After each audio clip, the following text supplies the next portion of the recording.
A beautiful day to you all. My name is Emmy Akura Adaa, and you are watching RTM Sport on these sports where we bring all the actions that are taking place in our world of soccer, in the English Premier League, the Spanish League, La Liga, and we are talking about also the Serie A and the Ligue 1, which is coming from France. And we have seen so far that the English Premier League has been very entertaining. We have 3 weeks gone so far. Oh, time flies. Now we've seen that the likes of Manchester United started on the bright note. They started by beating Chelsea 4-0, but then they went away to draw, and then they came back home and lost to Crystal Palace, which was a kind of a surprise for a team like Manchester United who started the way they started. And we also see a Chelsea side that hired a new coach in their legend Frank Lampard, who in the first match was humiliated by Manchester United 4-0. He came back home, drew 1-1 against Leicester City, and then picked up his first victory against Norwich away, all thanks to Tammy Abraham and Mason Mount, who scored the goals, the youth that he has been believing in. We also see Liverpool flying high, starting from where they stopped last season by winning 3 out of 3 matches. We saw Salah doing what he knows how to do best, and that is scoring goals for Liverpool, and they were able to beat Arsenal 3-1. We also see a team like Tottenham. We see other teams also struggling to make impact in the league so far. But then, you know, it's one good thing about the English Premier League is that it's a very entertaining league. And also we go to La Liga, where we see Barcelona in their first match. They lost 1-0 to Atletico Bilbao. Wow, what a start to the season. But then they came back in their second match, and then were able to get 3 points, winning 4-0 against Real Betis. We saw Real Madrid won their first match, came back home against Real Valladolid, and they were able to only manage a draw. They could not prevent their team from drawing at home. Oh wow, this is getting interesting. We also see Juventus starting their defense to the league with a 1-0 win against Parma. We've seen so much happening. AC Milan losing to Udinese, and then we also go to France, where we've seen Paris Saint-Germain over the time. They dominated, winning leagues back to back. They lost also, but then bounced back also to win. And then for bad news for PSG fans, though, their talisman, Mbappe and Cavani were injured, and they're out. They're going to be out for a few weeks. Now let's look at this Premier League, and then we'll analyze each team critically after the break. Stay tuned.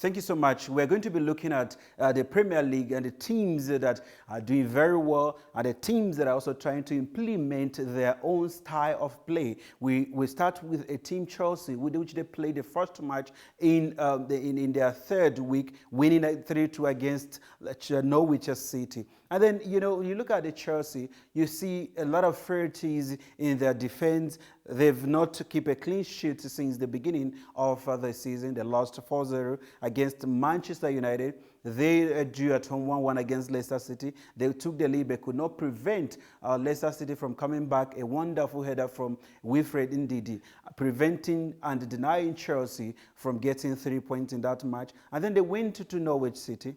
Twice they led, and twice the Norwich came back. But then that man again, Tammy Abraham, who Chelsea has entrusted so much in his hands to be their number 1 striker, handing over the number 9 shirt to him, scored it twice, and then he scored a very important goal that gave them the victory against Norwich. Now, what is the problem with the Chelsea side? The coach say he believes so much in the youth. He believes in this team, that these boys can actually step up and be able to, you know, be able to showcase their talent in the English Premier League. And one can argue, though, that they are very good, no doubt about it, but they they lack experience in the Premier League.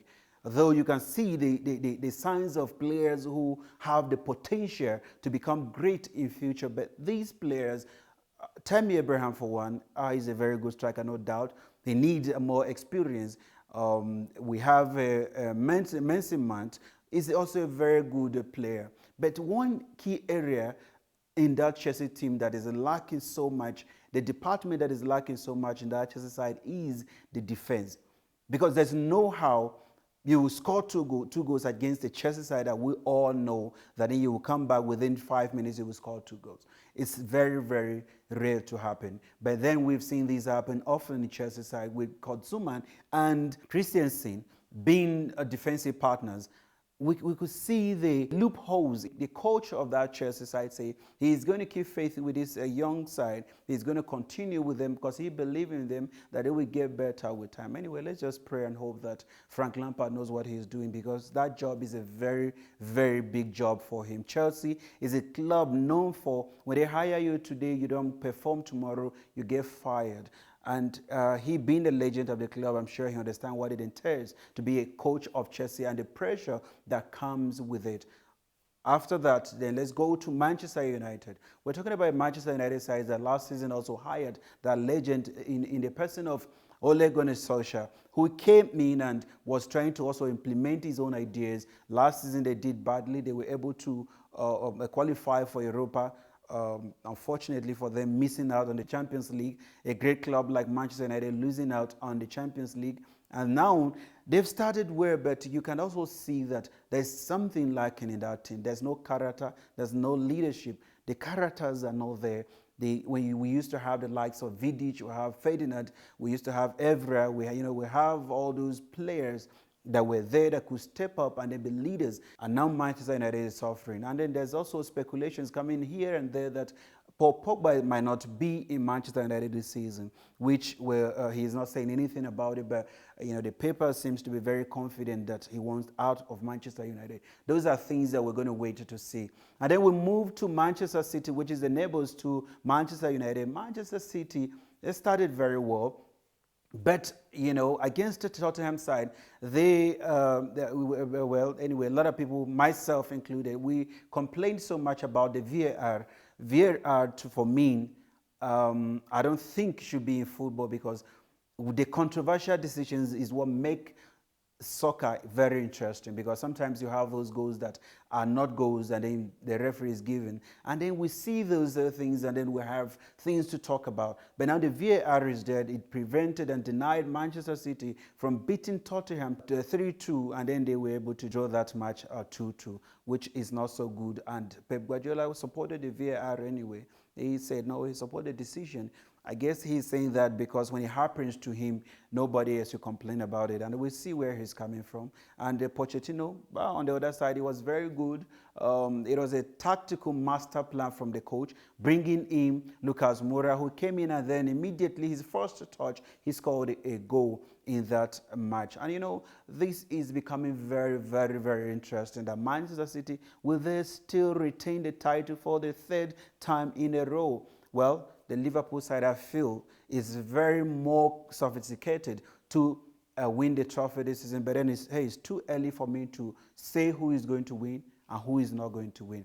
And then you look at the Arsenal side, we have Unai Emery, who he brought in David Luiz, he brought in Pepe. And Nicolas Pepe is a very good player. From Lille, we all know him scoring goals, doing what he knows how to do best. But so far, we only saw him display that against the Liverpool side. Well, listen, it's too early for me to sit here and then say he's good or he's not good. The Premier League is the toughest league in the world and the best league when it comes to, especially when you're a player with that price tag. There's so much that will happen to you. I'm sure the likes of Fernando Torres will be able to attest to that. When he moved to Chelsea, he struggled to get game times and to be also to get goals in Chelsea. So Premier League is a very tough league. But then we have the guys who have been doing it week in, week out. And that is Salah and Mane. Salah, wow. And the guy is very good. This is a player who actually was underrated by Chelsea side. Chelsea bought him from Basel for 11 point something million and then loaned him out to Italy.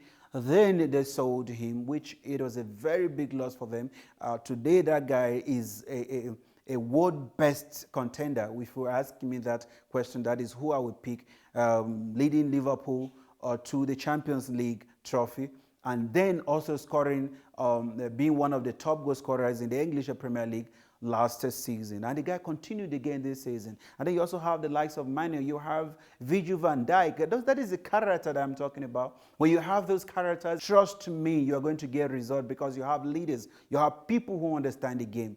I said something last season. I say that Manchester City were going to win the league because they have the experience. They have a coach who have the winning mentality. They have a coach who have players who have won the league before, who understand what winning is.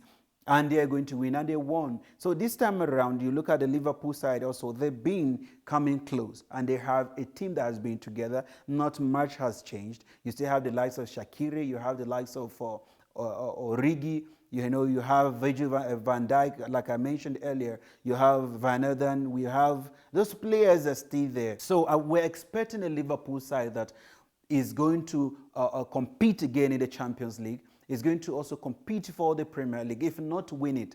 But I see them being up there among the best. And we also have a Tottenham side with a Pochettino, who every year he complains about not being given free, the funds to sign players, which you can understand. I share his sentiment because he's a coach who want to win, but then he has not been given that free hand. And after taking Tottenham to the Champions League final last season, I expected the board to make good signings for him. So far, Ndombele has not been bad. He has been a good player, but also is a team we need to watch out for, because the team that also has been together, they might not have the players that the coach wants to have in the team, but then it is a team that one needs to watch out for. And on that note, we'll be taking a very short break. And then when we come back, we'll be going to La Liga, and then we'll be going to Serie A before we close the show. Stay tuned.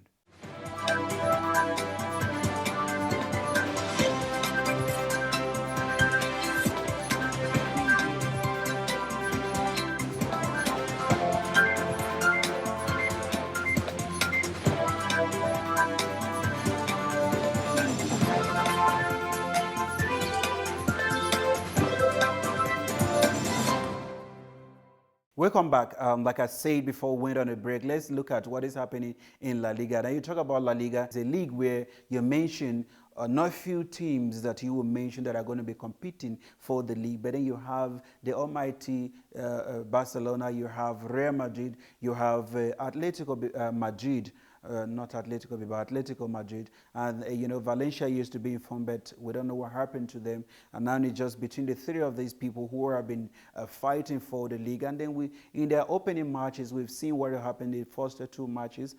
Madrid having 4 points, Barcelona having 3 points, Atletico Madrid having 6 points, and Sevilla also having 6 points. These are three teams that are fighting. And since Cristiano Ronaldo left Real Madrid, they've struggled to win matches. They were kicked out of Champions League last season. They were out of the title race last season. But this season, they've made a whole lot of good signings. They have Jovic, who came in from Eintracht Frankfurt. They have Eden Hazard, who came from Chelsea for £150 million.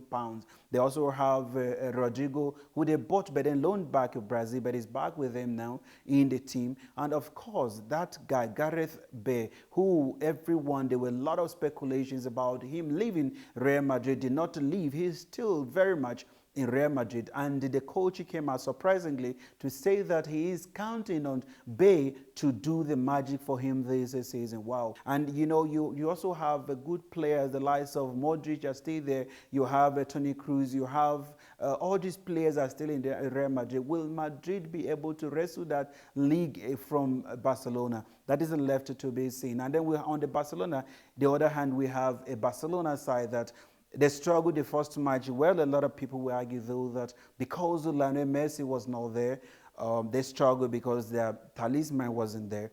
but they managed to win again 4-0. That was not managed. They beat Real Betis 4-0. There's also speculations that Neymar might be coming back to Barcelona. It's a deal that has been going on for a while now. We don't know where Neymar is going because the rumor are that Real Madrid also want to sign him, and we don't know where he will decide to go tomorrow. But the only serious people we have heard so far about is Barcelona, his former club. Will he go back there and then form that partnership between him, Griezmann, Luis Suarez, and Messi? That is left to be seen. We will have to leave that, and then when the league continues, we will see, will the Barcelona side continue with their form and also retain the title?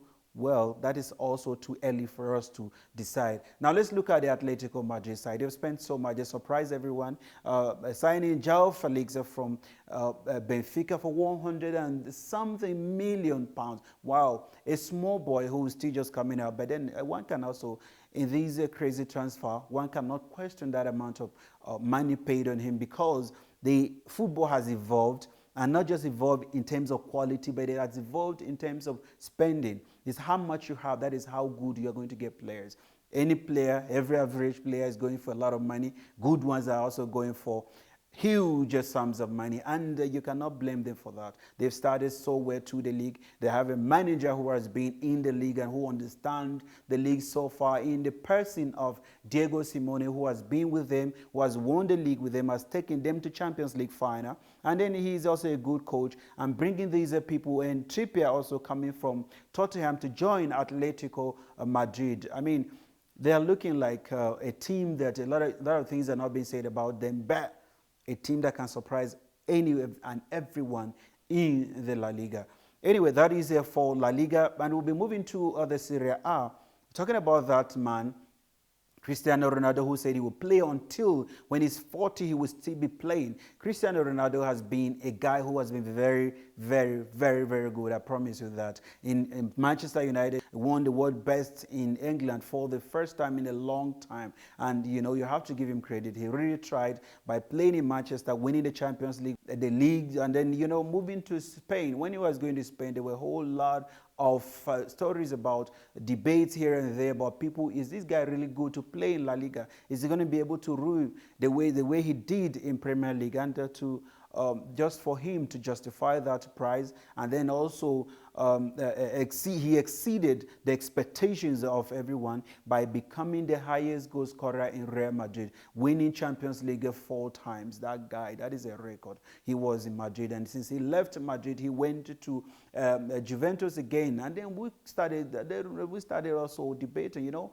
as football fans, we always talk about these things. We always try to anticipate somebody's performance. We try to also envisage how somebody is going to end. And a lot of us, our own expectations were that he will struggle because the Italian league is a very tough league. But then the guy went there in his first season. He was able to score goals that even people who are younger than him were unable to score. And then he won the league and the cup in his first season in Juventus. Wow, that was an interesting journey it has been for Cristiano Ronaldo. And we also have this season in Serie A, we have Antonio Conte, former Chelsea boss. I'm sure a lot of people know him for his goal celebration while in Premier League, and he won the Premier League also with Chelsea. Antonio Conte went back to Inter Milan, and going back to Inter Milan, he started with signing Lukaku, who from Manchester United decided he don't want to play in Manchester United anymore. He wanted to follow Antonio Conte to Italy, someone who tried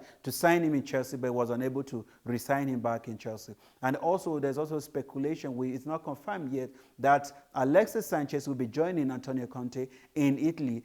Will he be able to take that league away from Juventus? Because Juventus has dominated for a lot of years now. That is also something we have to wait and see. And AC Milan, on the other hand, they have been, you know, a whole lot of AC Milan that we know, the great AC Milan that we know participating in Champions League year in, year out, has been a league, it has been a team rather, that has decided not to be in these competitions anymore. We don't know what is happening to AC Milan, but it has been a team that over time, they are struggling now. In their first match, they lost. And then, you know, one what is really happening to this team? Will this team be able to, will this team be able to go back to his glory days? Is left to be seen. And also Napoli, on the other hand, having another team that, a team that also been challenging Juventus recently to the title. Oh, they started very well, but will they finally stop Juve from dominating the Italian football? Anyway, those are questions that we can only ask, because it's too early for us to talk about all these things at once. But what we can say to you is that here on this show, we'll always bring actions, we'll bring the highlights, we'll bring whatever it is that's happening in the world of soccer, the English Premier League, the La Liga, the Serie A, the League One, and also the Bundesliga is there. We'll be talking about all that and a lot more to come on our next episode. My name remains Emmanuel Akura Adaa. Do have a wonderful weekend.